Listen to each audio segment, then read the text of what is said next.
Hi folks, this is Karl-James Langford and we're going to be looking at the endings of civilizations. Well, we're not going to look at the ending of all human beings on the planet the Earth by alien invasion, but today and for the next few weeks we're going to be looking at the endings of civilizations, looking at the endings of Roman civilization, the Viking civilizations, and the Nazca. And so on and so on. So I think without further ado, we'll get straight into this. And we start off with a very diverse and very structured, very complicated civilization known as the Nazca. The Nazca were a civilization that were very dominant in southwestern Peru, along part of the length of the mountain range that goes over 4,000 miles known as the Andes. We start off with a mummy from a period that predates the Nazca. This is a mummy, this is Paracas mummy, from the Paracas culture that predates the Nazca. The Nazca themselves, as you can see from this map, take a slip of landscape along the Pacific Ocean running to the range of the Andes. It's a strip of cultured, civilized landscape that we now know from this planet as Nazca land, ranging of around 400 miles. The strip from coast to the Andes is no more than about 100 miles. And the Nazca themselves had two cores, two centres of their civilization, at Ica and the Valley of Nasca, giving its name to the Nazca world. Nazca themselves were very diverse in what they created. This is a small effigy, small statue of a woman. And the Nazca themselves were very keen and very clear on their advanced way of producing pottery.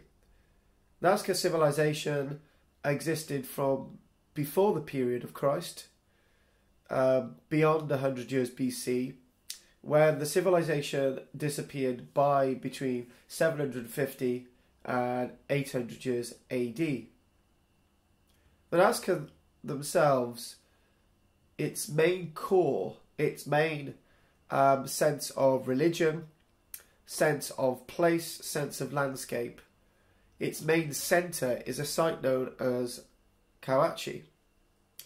Kawachi itself has been and is still being extensively excavated. Kawachi is being excavated by archaeologists who are keeping their findings at this moment in the main under their hats, simply because they're coming across so much data they're not prepared to publish large tracts of it at this moment in time, so they get their results correct when they do publish them. This is the spondylus shell. The spondylus shell was very sacred to the Nazca people. We see the spondylus being used into jewellery and to be seen at numbers of their sites, quite some distance away from the sea. They're very much known for their pottery. This is a later form of pottery, probably from the 500s onwards, AD 500 onwards. This shows one of their mythical beasts, the cat serpent, and also if you look there closely you can see a head. They were very much into their trophy heads, which we'll go on to. This is a Kawachi site. The Kawachi site is a site that was extensively constructed by the people. It's almost the equivalent can be seen in the way that we look at the Great Pyramids, where people served the peoples at Kawachi, and for thanks for them serving at Kawachi and helping build the site, maybe for a few months or a year, we don't know, they were given some pottery, and they would take that to their homes, and this beautiful pottery then be smashed, probably to release the spirit of the Kawachi site into their villages. This is a reconstruction of the Kawachi site. We see that they're growing maize, they're growing everything that they needed, and animal husbandry to be the people's that we understand them in the forms of their textile and their pottery today. You can see a llama in the forefront, you can see mazes being grown on the left, and you can see housing on the right, and you can see the temple complex, the great temple complexes in the distance, and the main hub of the Kayachi site, the key temple in the centre. An archaeologist showing the level of archaeology at Kayachi. We've got this image. The Kayachi site was originally discovered because of the bones being found spread across the landscape. And the bones were being spread across the landscape by grave diggers who were trying to obtain the great textiles and pottery that they could sell on open markets. The textiles and potteries are so looking fresh, even though they've been in the ground for 1,300-400 years, that to a customs man it's very difficult to work out if they're a reproduction or the original. The bones themselves gave a good indication that there was a great site at Kayachi being excavated by the archaeologists, now being safeguarded by archaeology for future generations to be in awe at. This is the pyramid site of Egypt, we could say, but to be found in the Peruvian Andes. Some of Kayachi art.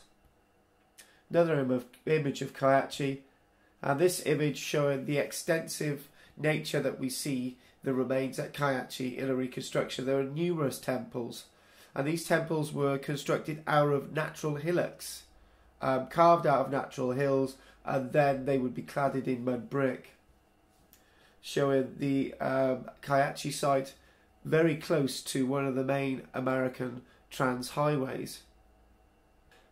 The main Kayachi site is to be seen very close to the Nazca lines.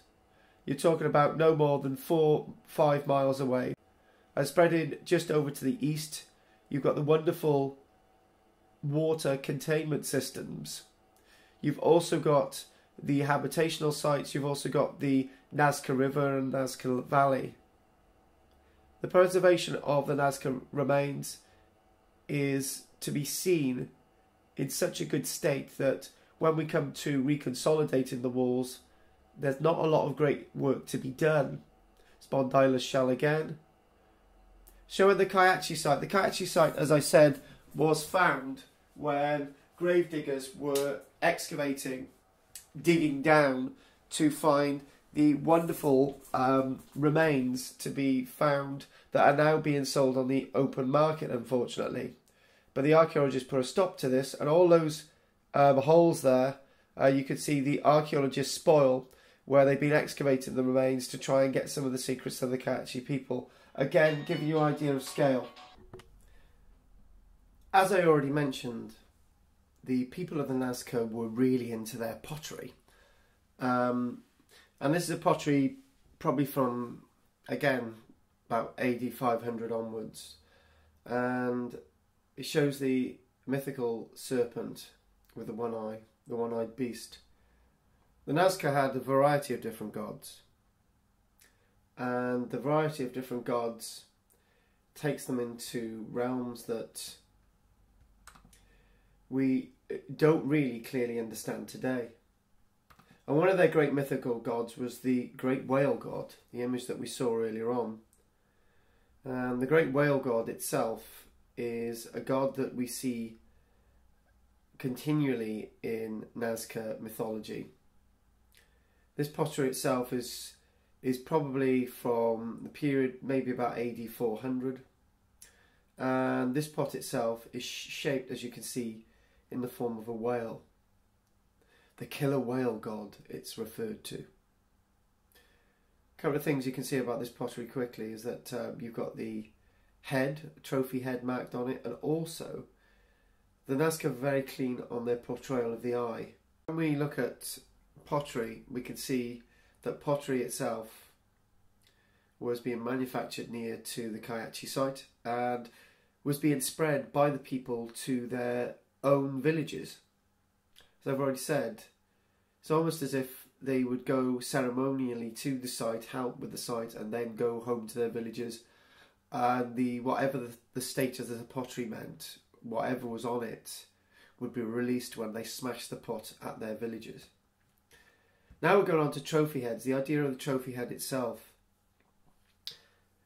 I believe that the trophy head in Nazca civilization was more to do with respect of a loved one, that you would put a rope through the loved one's head.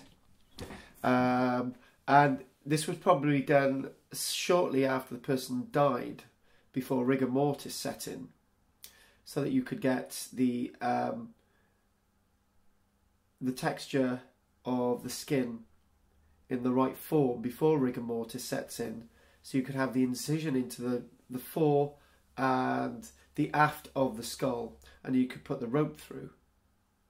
This idea of trophies can not only be seen in the heads of the individuals, but also in their pottery. Seemingly that some individuals were buried without a head, and the head itself replaced by a pot, and the head carried around by your relatives.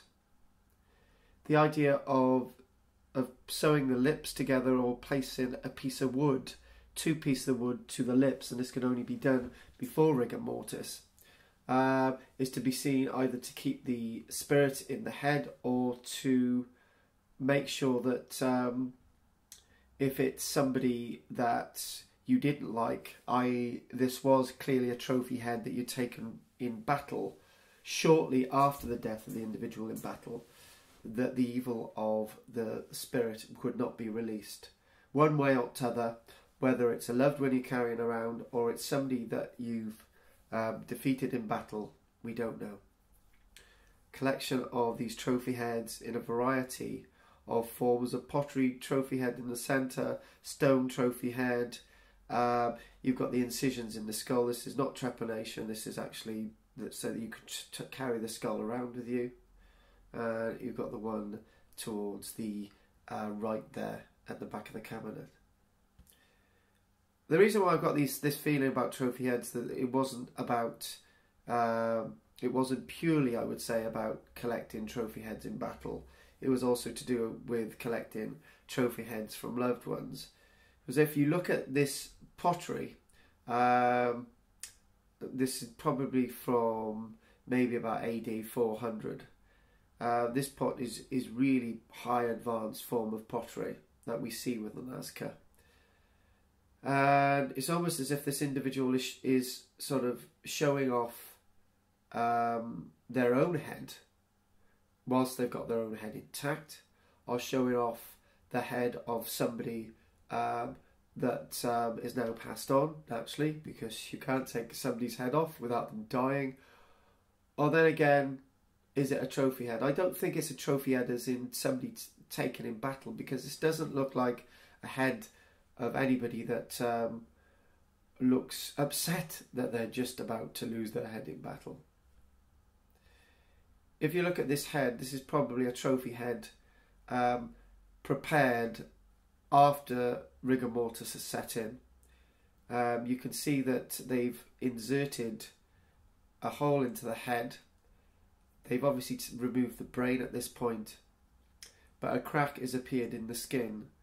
This is caused as a result of rigor mortis setting in and then placing the hole into the head. This may in fact be somebody that had died and the person didn't know that that person was going to die, hence their head became a trophy head in the period of rigor mortis. There's no signs on the right part of the head of anybody that's showing any signs that they've been killed in battle, whereas the rest of the skull seeming that it's been deteriorated because of the length of time. And at the head, this person looks fairly sort of happy, even though they've become a trophy head. As I said, a loved one would die, you'd remove their head and you carry it around with them. And maybe talking to them, maybe keeping them alive. This was their sense of mourning somebody. Again, another trophy head. This is somebody without the incision. And again, you've got the braided rope going into their head. There's no signs of any wounds on this person's head, as if they were taken in battle. Hasn't been stitched. So this again tells you of another gentle layer of Nazca civilization.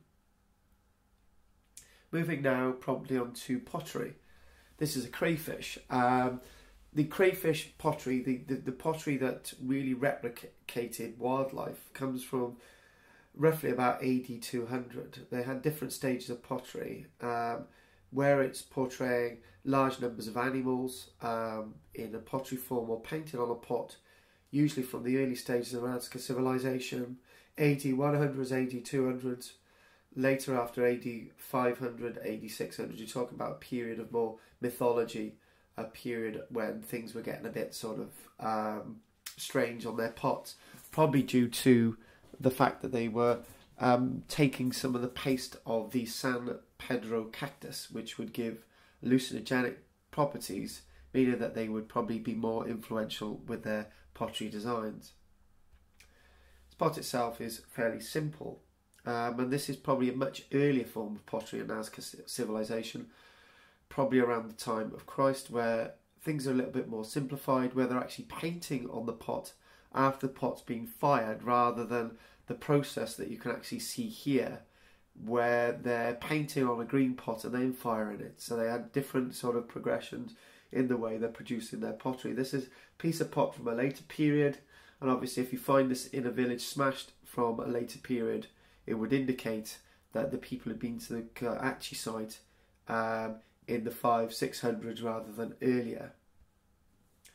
Again, this cabinet clearly shows that this pot is from the AD 200s with a crayfish design, and obviously with the two spouts there, which would assist in getting whatever liquid out of the pot, because if you've got one spout, you've got a vacuum that's created that's stopping the water coming out, but two spouts meaning the water will come out.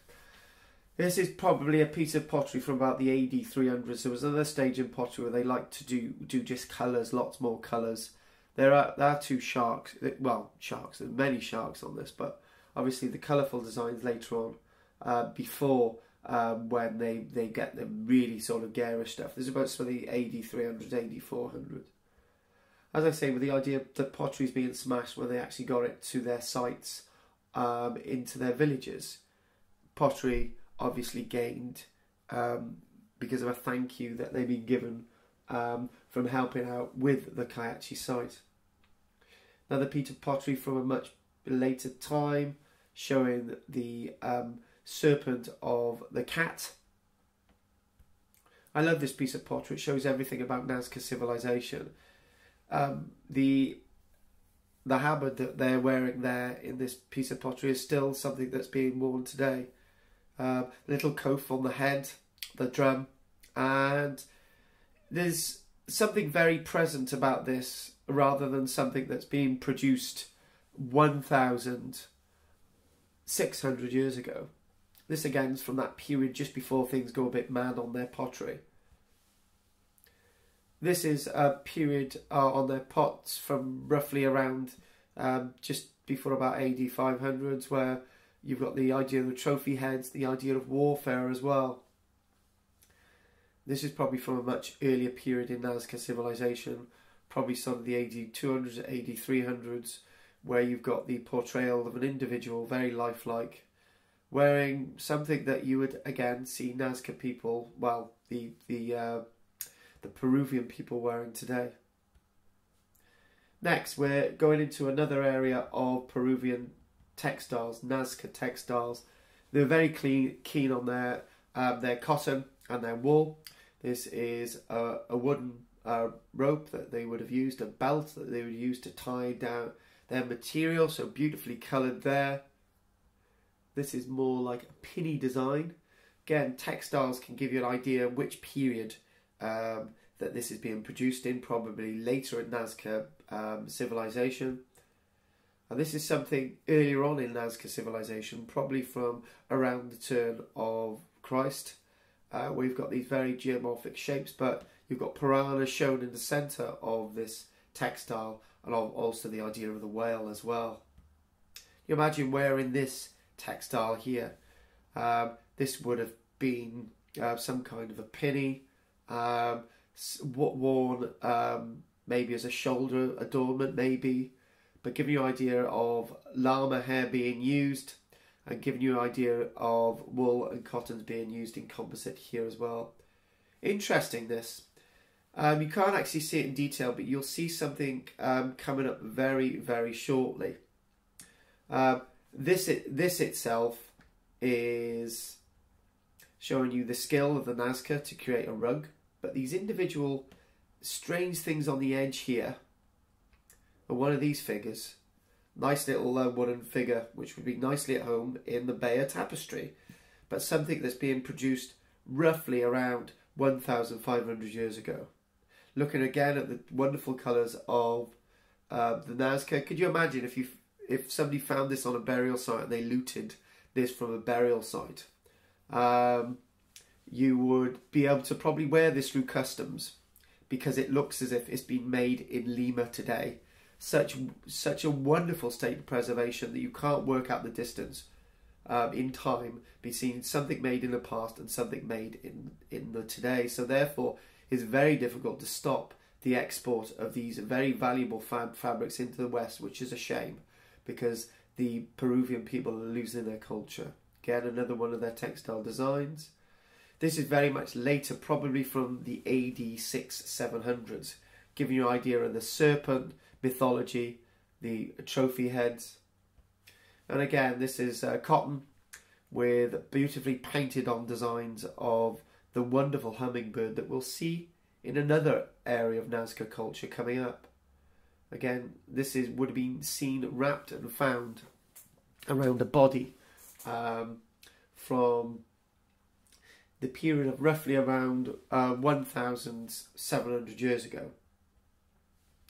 The Nasca are very much known for their skeletal remains, their mummification.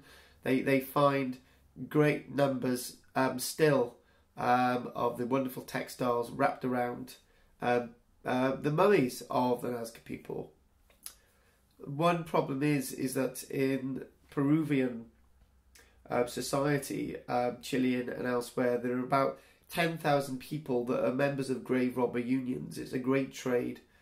You can get, for example, $200 to $400 for a head, and each garment is being sold on the open market for many thousands of pounds. But some burials are still being found intact, unlike this area where grave diggers from the Grave Diggers Union, and they're protected if they're arrested by their union as well, which is quite ironic. Protected by law, by doing something against the law. There you go. Bones are spread across the landscape with a looted cemetery. But these are very much well intact, and some are still preserved intact.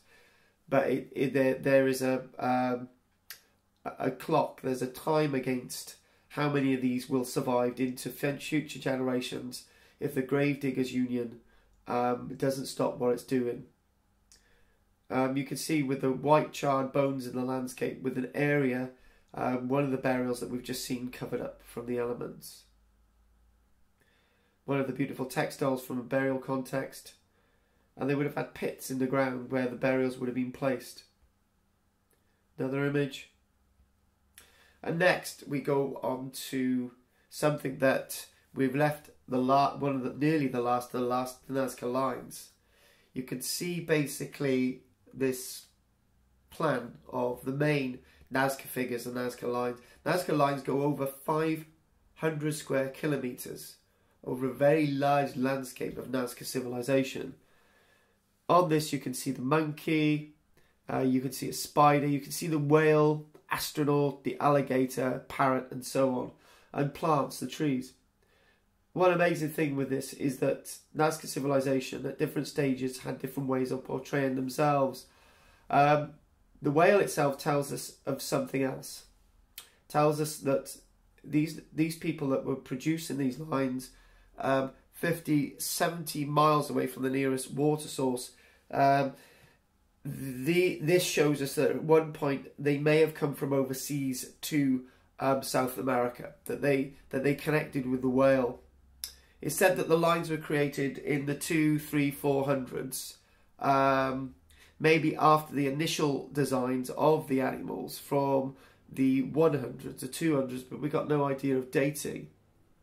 Lines came last, figures came first, because the lines seemed to immediately cut through the figures.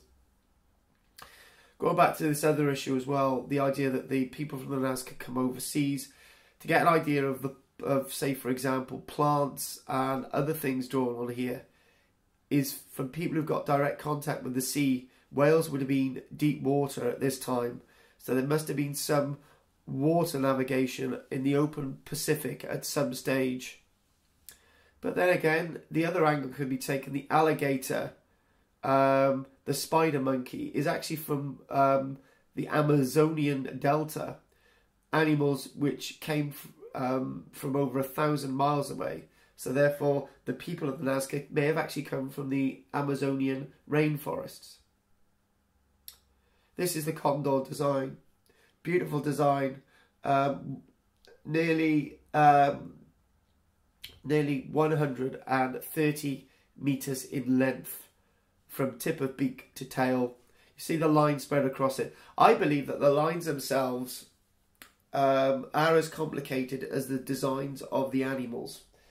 And the reason why I'm saying that, the Romans themselves, when they were building Roman roads, had to have their engineers and everything set up with surveying equipment over mile upon mile. Some of these lines themselves go on over 3 miles in length, and they are perfectly straight.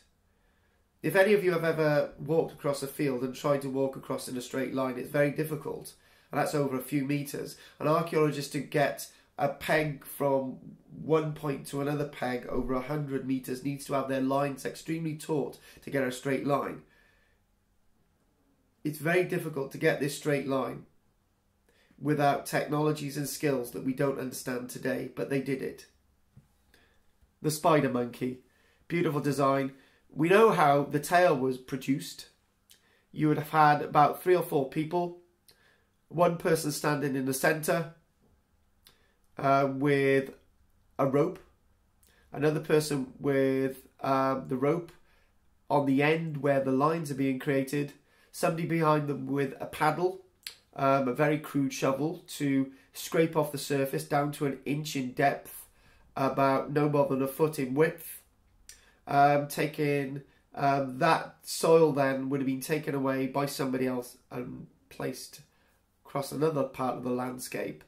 And there are no signs of any footprints because a very delicate landscape. This would have been done with great skill.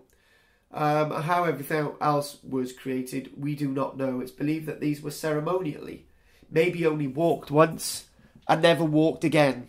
Maybe these were dedicated to gods, to appease the gods in some way. Some are relating to aquifers under the surface, which we'll come on to in a short while. Why and how and what these were for, we really struggle to understand today. This is the spider. You can see the 2 lines protruding from one of the spider's legs, and then you would processionally walk. It's unlikely that they would be walked more than once by more than 2 or 3 people, because if they had been, they would have been very worn down. If anyone's ever walked along a beach, you will know that it's very difficult to follow somebody's footsteps precisely. Going outside the lines on this spider, for example, would mean that the design would be getting a bit blurred. The very delicate landscape, the blackened volcanic type spread across the landscape, browny ready soils and pebbles across the landscape would have been gently removed, and the contrast of the light surface showing up the lines. Design of a tree. The astronaut itself, Maria Riker believes that this is the Moon Man. Maria Riker was somebody who studied these lines greatly from the 1940s onwards until the mid-1980s. Maria Riker, unlike von Daniken, believed that this was to link in a way, this figure and all the other figures were to link in a way with celestial bodies.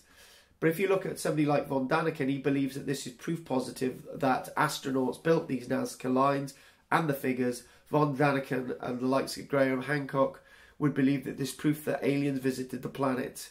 That is highly insulting to the Nazca civilization. These people created these lines.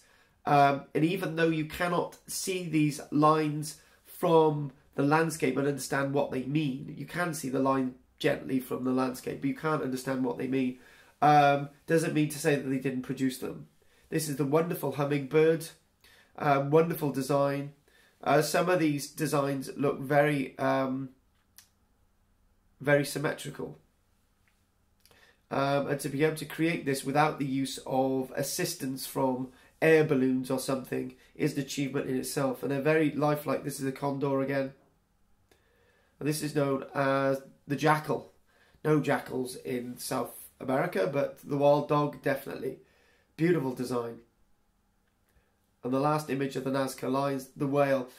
This to me is a lot more cruder than the others. Probably either from a later or an early period, but before the lines themselves were created. The animals, the anthropomorphic designs of the animals themselves came first. The whale itself, somebody who had seen a whale in real life and had come all this distance to the Andes area, the Nazca plain, to create this whale.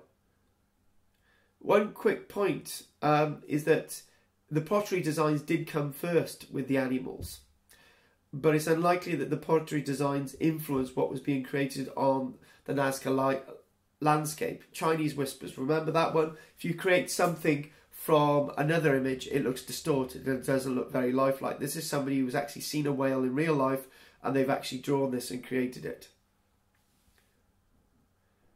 Two last points. The first point is the idea of trepanation, where you would, to relieve the pressure on the skull, you would cut a hole into it, circular hole.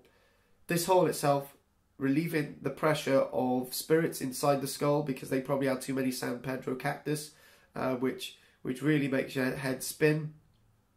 This didn't heal, but this hole bored into the skull did heal.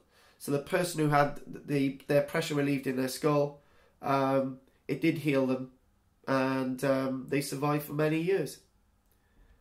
Idea of headboarding as well. In some Nazca burials, we see that they were using headboarding. And going back to the idea of the trophy heads, not just to be seen in Nazca civilization, but in other civilizations across Central America, South America and Africa and elsewhere. And one last thing we're going to look at is something that allowed the Nazca people to survive from before the birth of Christ all the way roughly to just before AD 800, is the Ojos, the Pequos. Now the Pequos itself were underground channels, underground aqueducts that led water from lightly flowing rains over a long period of time over the course of the Nazca winter. The Nazca people probably had no more than a full minute of rain a year, but that could be quite torrential, and they needed in those torrential months to actually get the water underground down into the natural aquifers, and then that water would come up in springs in the towns and cities like Kayachi in the summer months. These holes themselves are known as Ojos. The Ojos led to the Pequos under the surface. The Ojos themselves, it would have been a spiral walkway, and they led down into a basically well, and under the surface you'd have a Pequot, which would be an aqueduct, and this would have given the water to irrigate the landscape and to be drawn into towns and cities for many years of Nazca civilization. And this technology is going to be used now to give water to places like Cusco and Lima throughout the summer months when there's very little water, when there's lots of water in the winter months. So it basically gets the water underground, it feeds through it, it sort of goes through all that sort of volcanic rock, okay, it filters through, and then it comes up through springs in the summer months as fresh as the day is.